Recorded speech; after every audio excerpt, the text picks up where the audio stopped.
Ikigai and Raison d'etre. Let's take a look at what these mean and how they're absolutely crucial concepts to claiming your cause. Let's dive in. So Ikigai, it's a Japanese word whose meaning translates roughly to a reason for being, to your reason of being, encompassing joy, a sense of purpose and meaning, and a feeling of well-being. The word derives from Ikigai, meaning life, and Kai, meaning the realization of hopes and expectations. So it's really powerful to have this word that encapsulates all of these different things, and in many ways is a Japanese word for the same type of energy of your life's greatest work. So I've got a diagram that we're going to hop to here. Okay, make my little circle smaller. So here we go. We've got a wonderful diagram here, and let's go through it more in depth, because all of these converge with your Ikigai, your reason for being, okay? And so what you love is this circle, which encompasses your passion and your mission. And, well,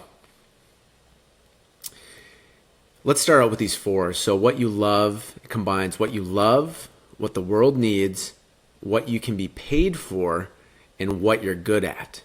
And all of that combines in the middle with your Ikigai, which is essentially your life's greatest work. Okay? And it combines passion, mission, vocation, and profession.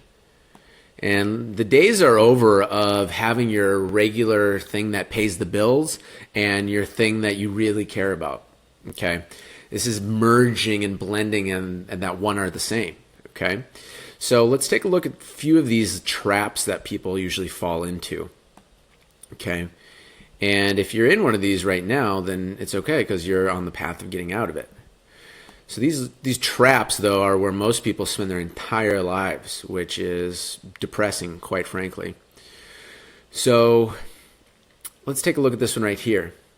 Delight in fullness, but no wealth. They're doing what they love. They're on a mission, but no money's coming in. Okay, so we know people that are stuck in that, where maybe they're creating amazing things for a certain charity or a cause, but they don't have prosperity themselves. It's a tough thing, because they're doing great work. They're helping people or animals or the planet, yet it's not being reciprocated towards them. Okay? And then the thing is, they would be able to help even more if they did have the finances and the prosperity flowing in for them. Okay? Let's take a look down here. So right here, they've got excitement and complacency, but sense of uncertainty. So they're providing what the world needs and what that they can be paid for. So they've got a bit of mission in there and what they can be paid for, but maybe it's not what they love. Maybe it's not their zone of genius, because this right here, I would update this to your zone of genius. And we just worked on that, so you're very much more clear on what that is for you. So person is in this, there's excitement because the world needs it and they're doing, they're getting paid for it. But uncertainty, because it's like, is this really what I want to spend the rest of my life doing, let alone 10 years, let alone 5 years, let alone 3 years?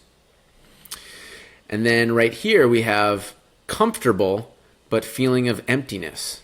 So that's when let's start here. That's when they're in their zone of genius. They're doing what they could be paid for. And that's uniting right there. So there's feeling comfortableness because they have the finances, but there's a certain feeling of emptiness because their love and their mission are not connected. So just notice where you feel that most resonates with you right now, because then that will inform you what other sides of this diamond that you need to incorporate to get to the middle. So over here we have satisfaction, but a feeling of uselessness. So they're doing what they love and they're good at it, but it's not, they're not getting paid for it, and it's not necessarily what the world needs. So this is where I find people that are so close. They're actually just really close, but it's one of those things that they're so close yet so far. It's like they're right around the corner, but at the same time, if they don't make those adjustments, they might as well be miles and miles away.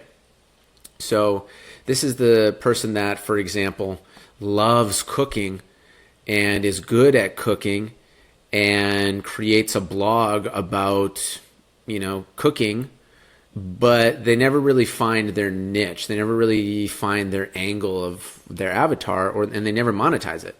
So it's like, yeah, it's what they love to do. Yeah, it's what they're good at, and they have the satisfaction of that, but it's kind of a feeling of uselessness because it's like this hobby is just a hobby and it's not turning into enough value and packaged in such a way that people are paying for it. And since that's not happening, then it can only grow so much because it's in hobby land rather than a valuable business service or content. So what they need to do is work on the angle, work on the audience, work on taking that what they love to do and what they're good at and matching it to the market, okay? A market product match. All right?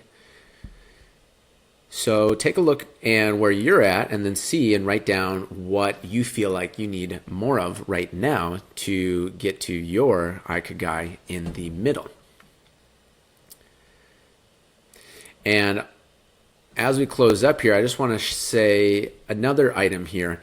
Another way of saying this is in French, because the first Ikigai is Japanese, so French is raison d'etre. And of course, there's different dialects of how to pronounce that, but we'll just go with that pronunciation. And in French, this is the most important reason or purpose for someone or something's existence. Okay?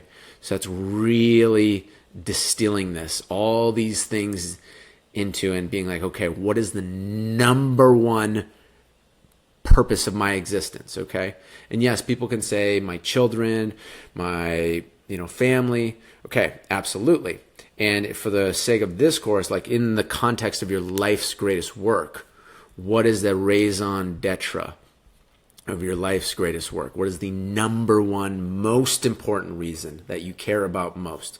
Okay. For me, my life's greatest work, my raison d'etre is helping people decode their genius so they can create their life's greatest work. Okay. Because I know that as that happens, people's consciousness will naturally evolve. They'll naturally become more highly conscious and they'll actually solve all of the different problems we have in the world because I can't solve them by myself. But I know if I plant the seeds and help people create their own life's greatest work, naturally that's going to just start solving the world's problems left and right.